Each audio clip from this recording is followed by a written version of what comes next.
السلام عليكم ورحمة الله، ازيكم يا جماعة عاملين ايه؟ وحشتوني جدا جدا. انا غبت عنكم بقالي كتير، بس ان شاء الله هحاول على قد ما اقدر ان انا ما اغيبش عنكم تاني. تعالوا نعمل مع بعض النهارده فسيخ للعيد حلو قوي قوي قوي. طريقته سهلة جدا وبسيطة جدا، وطبعا اوفر كتير جدا من اللي بنشتريه من بره.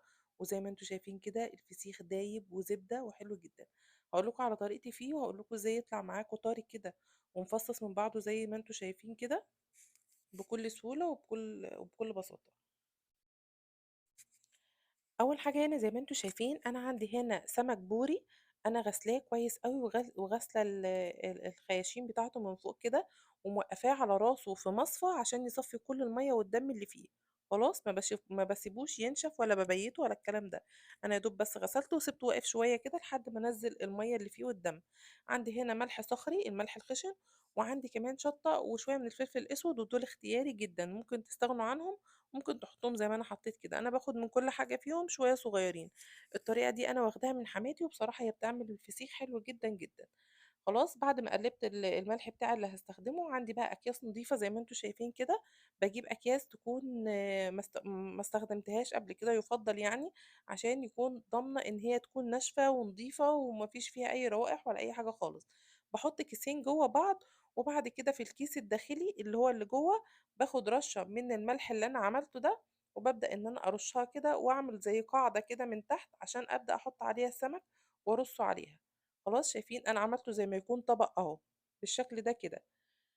عندي بقى كده ليمونه، ليمونتين انا شقيتهم من النص كده، هقول لكم هعمل بيهم ايه دلوقتي. بمسك بقى السمكيه زي ما انتم شايفين وبضغط عليها من تحت لفوق كده بالشكل ده، بفصل اللحم عن العظم.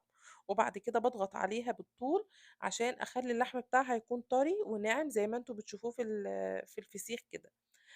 بعدين بقوم ماسكه السمكه واحشي الراس بتاعتها بالملح بالشكل ده، واجي على الفتحات اللي بتبقى في البطن دي، واعصر بس عصرة خفيفة خالص من الليمون.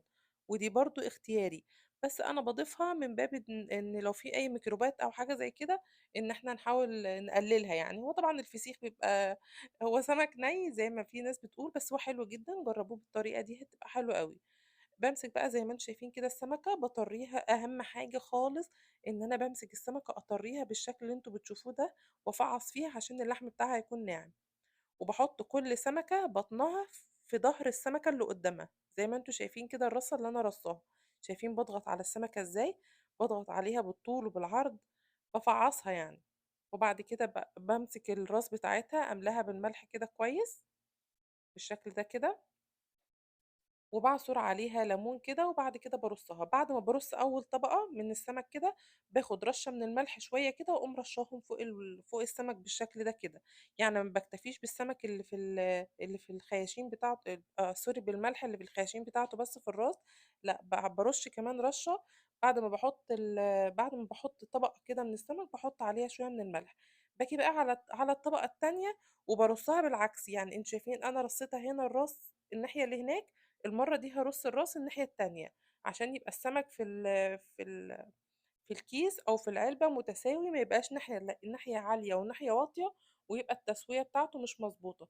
فبرصه عكس بعض رايح جاي بالشكل ده كده. بعد ما خلصت كمية السمك كلها بنفس الطريقة، برش بقى رشة ملح على الوش كده زي ما انتوا شايفين. وبعد كده لو باقي معايا ليمون ولا حاجة بعصره برضو عليه، الليمونة اللي هي كانت معايا دي. وبديله كمان رشة من الزيت، ودي بس بتخليه طري شوية. رشة الزيت دي بتخليه طري وفيه لمعان كده بعد ما بيستوي. بعد ما بعمل بقى كل الخطوات دي كده خلاص انا خلصته. بقفل الاكياس دي كويس جدا جدا، ودي خطوة مهمة قوي. بمسك بقى الاكياس وبقعد افعص فيها جامد كده واشد فيها جامد واقفلها كويس قوي، عشان اتاكد ان ما فيهاش اي هواء نهائي. ده اهم حاجة في القفلة بتاعتها، ان هي ما يكونش فيها اي هوا خالص بالشكل ده كده. وطبعا بحطه في اكياس كتير جدا عشان تحفظه، عشان ما تسمحش ان يكون فيه اي هوا. وبحط الاكياس عكس بعضها. وبعد كده بحطه في علبة بالشكل ده. ما ينفعش نسيبه لوحده كده بالاكياس بتاعته على الارض او في اي مكان، لان هتلاقوه منزل مية. لما تيجوا تفتحوا العلبة بيبقى منزل مية. لو انتوا ما حطيتوش في حاجة محكمة، هتلاقوا ان هو بهدل لكم الارض وبهدل لكم الدنيا. خلاص. هنا كده بعد ما كان عدى المدة بتاعته، بعد ما عدّى عليه أسبوع أنا بافتحه بالشكل ده كده. عايزة أقول لكم حاجة كمان بالنسبة لتسوية الفسيخ، الوقت اللي بياخده الفسيخ بيختلف على حسب درجة حرارة الجو. يعني أنا مثلًا لو في السعودية بيقعد معايا من 4 أيام، من 3 أيام ل4 أيام، آخره بافتحه بعد 4 أيام أو آخره 5 أيام بالكتير أوي، أوي، وبافتحه وباكل منه خلاص. يعني لو جو حَر زي جو السعودية يبقى معانا من 3 أيام ل5 أيام. لو أنا في مصر وفي الصيف من أسبوع ل10 أيام بيكون استوى. لو في الشتا مش أقل من أسبوعين تفتحوا عليه. فاهمين قصدي كده؟ كده الوقت بيبقى المضبوط لتسوية الفسيخ في الجو لو مختلف من مكان للتاني. زي ما انتم شايفين كده السمك الفسيخ طالع طري ومستوي. هوريه لكم دلوقتي بعد ما هفتحه هتشوفوا شكله من جوه عامل ازاي، بجد تحفة جدا جدا.